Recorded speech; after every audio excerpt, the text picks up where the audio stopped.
Hello. So, I was going to call this presentation something like why the CEO and the CFO should take much more accountability for the long-term effects of marketing. And that sounded really fucking boring.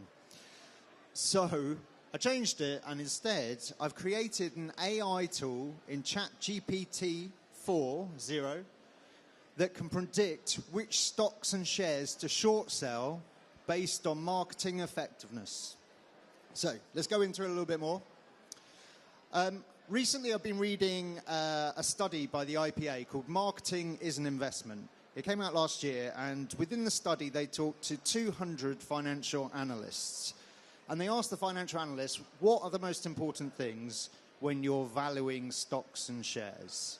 And there are various things within that, and marketing and brand was one of those.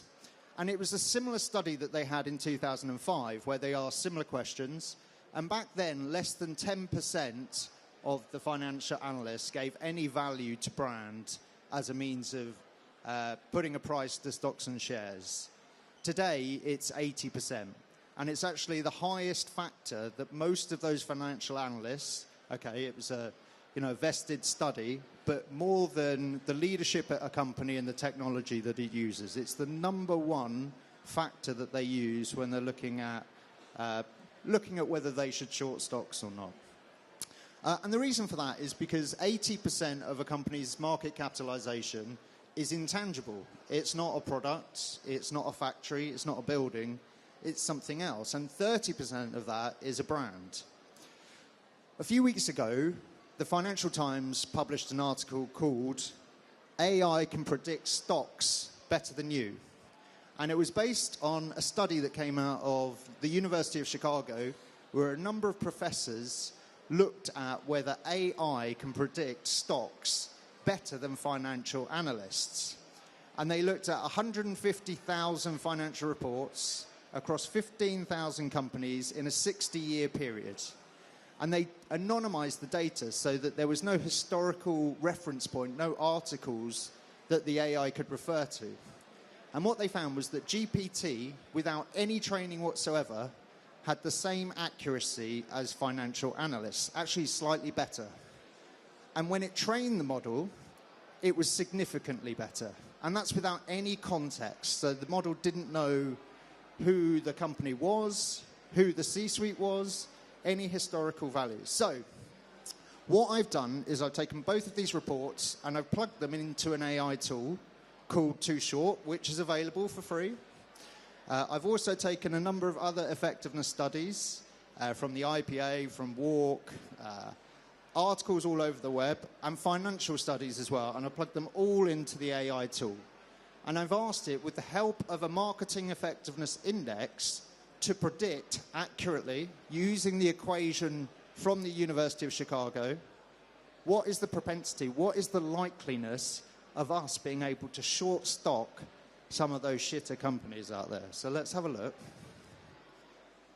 Before we get to that, there's a marketing effectiveness index that it built. So it took all of that data across various studies, various articles, and I asked it to produce an index based on the biggest principles that were affecting market capitalization and financial impact. Now, there's more than these, but there are 10 on here, which I'm just going to read out. So, marketing, CapEx, and OpEx, balance of the long and short of it, the tenure of the CMO, creative bravery and consistency, reducing price reductions, effective agency management, fostering brand building, strategy through positioning, segmentation, differentiation, retaining the strategy, and prioritizing insights, research, and measurement. There are a few more, and the model also weighted it, depending on the situation, to determine which one had more value at a given time. But really, it put the index together to come up with a confidence level to predict the stocks and shares values.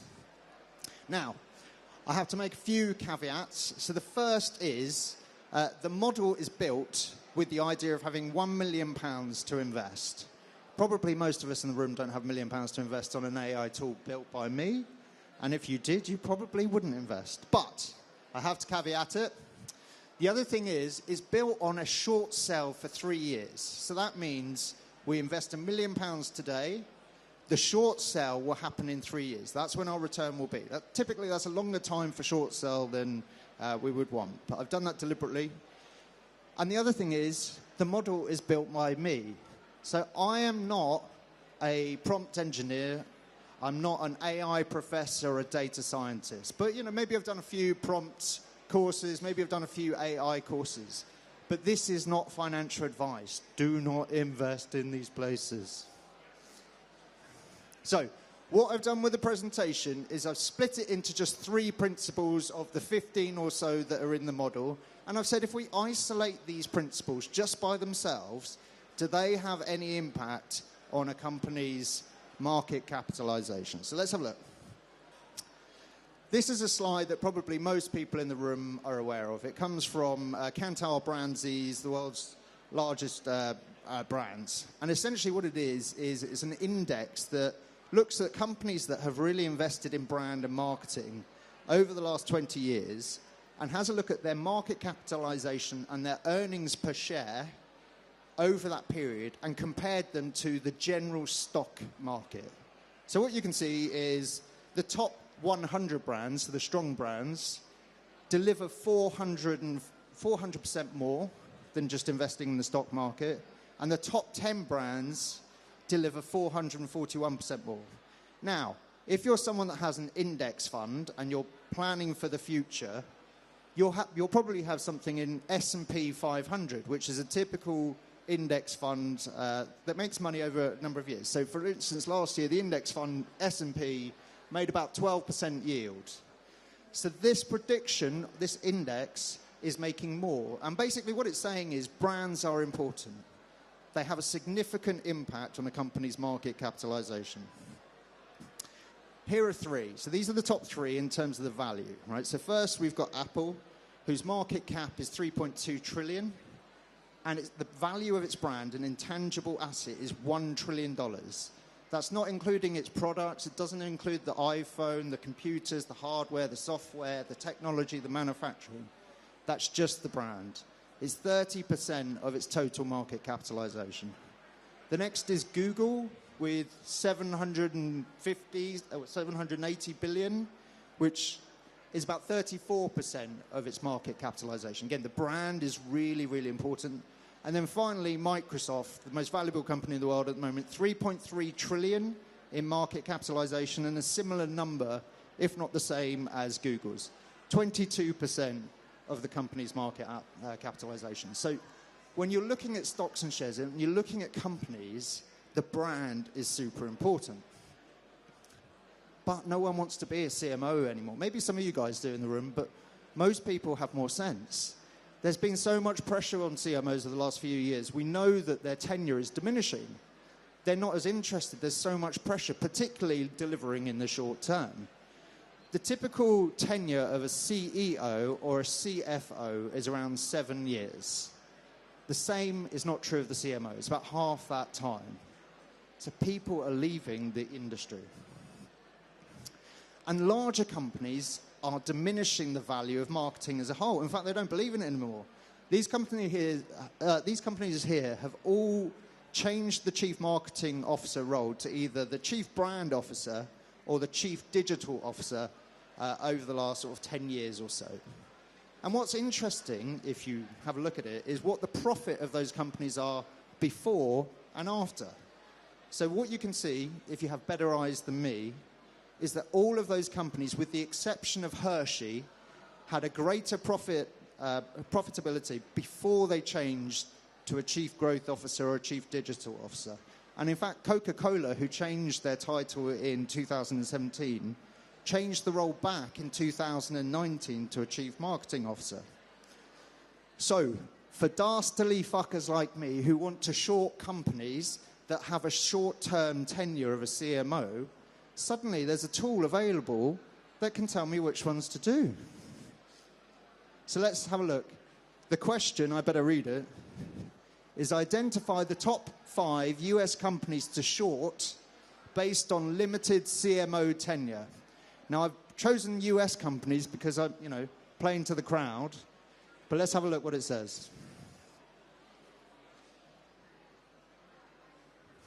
So I'm not completely stupid. I was warned by a financial advisor on Thursday that if I provided the names of the companies, because I'm not a financial advisor, I could legitimately get sued by them.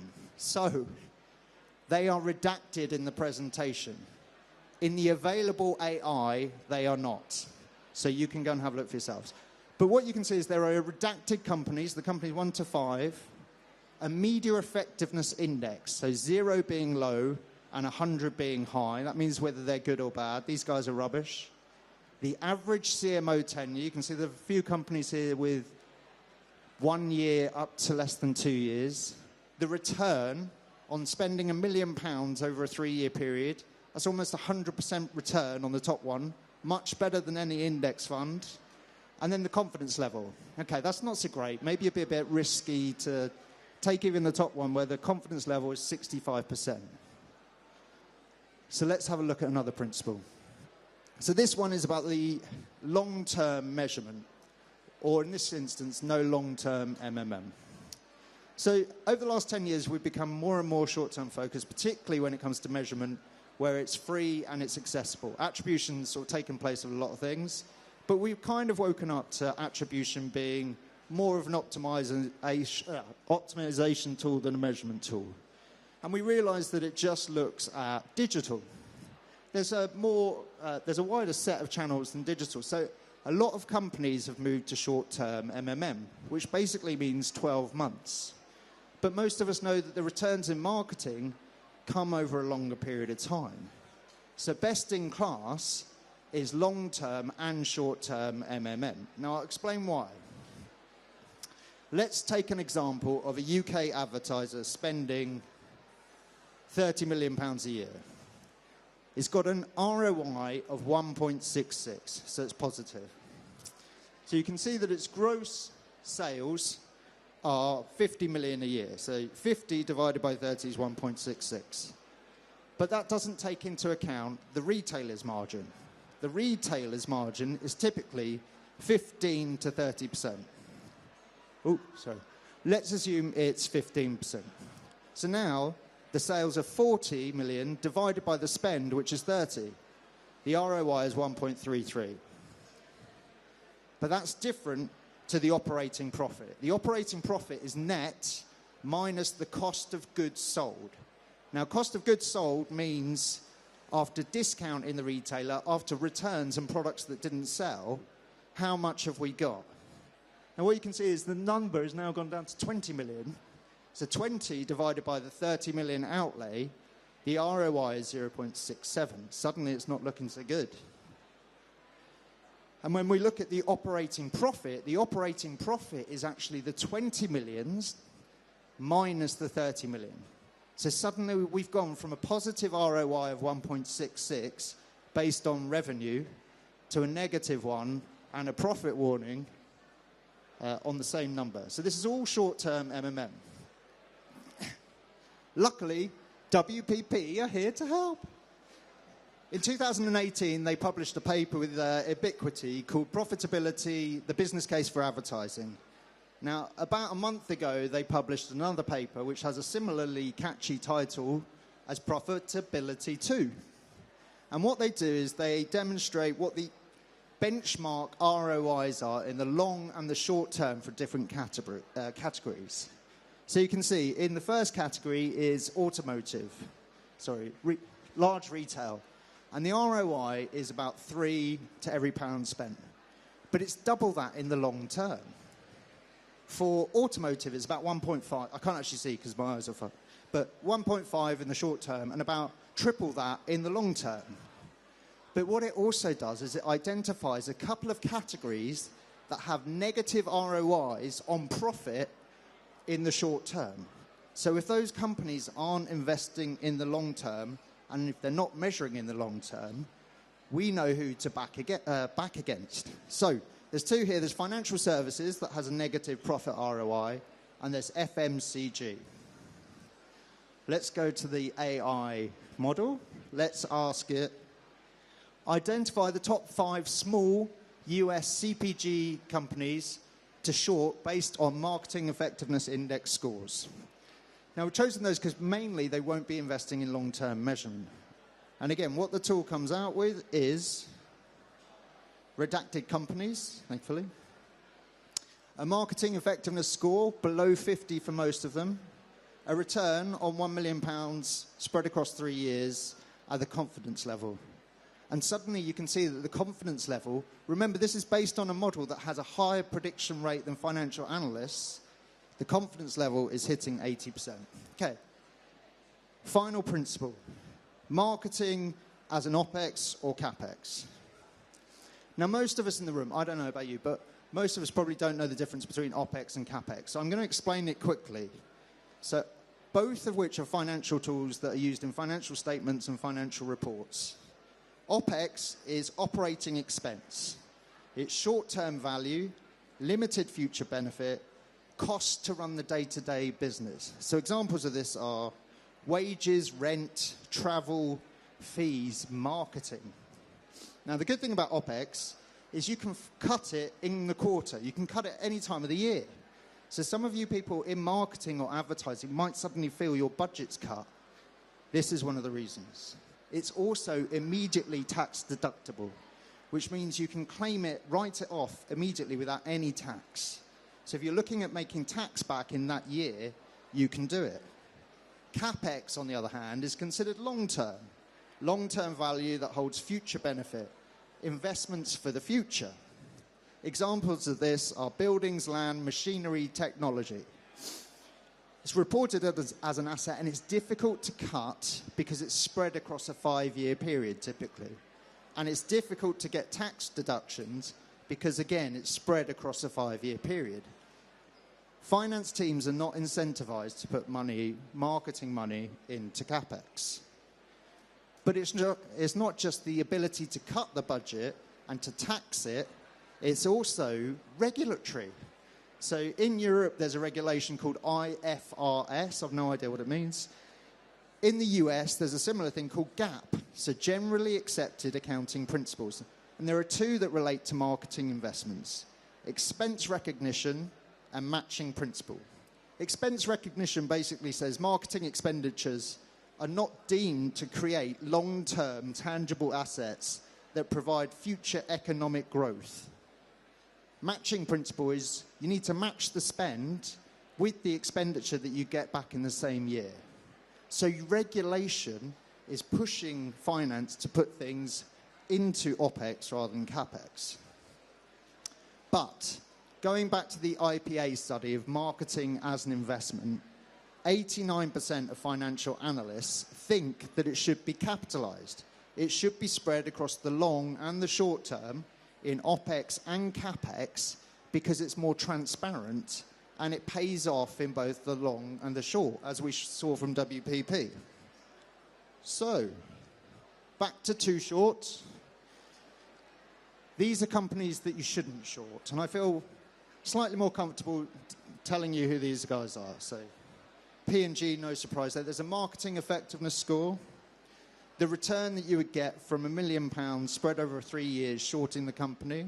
So in all of these instances, you would lose money.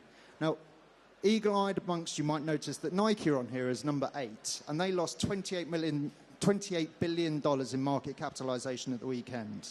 So you might think the tool is inaccurate. It could be inaccurate. But remember, this is based on £1 million investment today, and the return is in 3 years. Nike is likely to change its strategy, change its board, change its CEO within that time. So actually, maybe this is accurate. Let's have a look at the final ones. Too Short.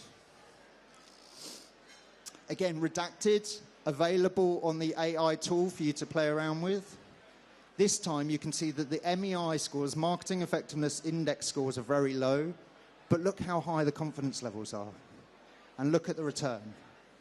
And you have to remember, again, I am not a prompt engineer, I'm not a data scientist, I'm not an AI professor, but I'm someone that played around with this. Imagine what happens when someone that knows what they're doing plays around with a tool like this, and they build in the right reports. Imagine if your company is not looking at marketing effectiveness index principles properly and they're not applying them, suddenly your company could be bankrupt. And with that very happy thought, I'll leave you. Thank you.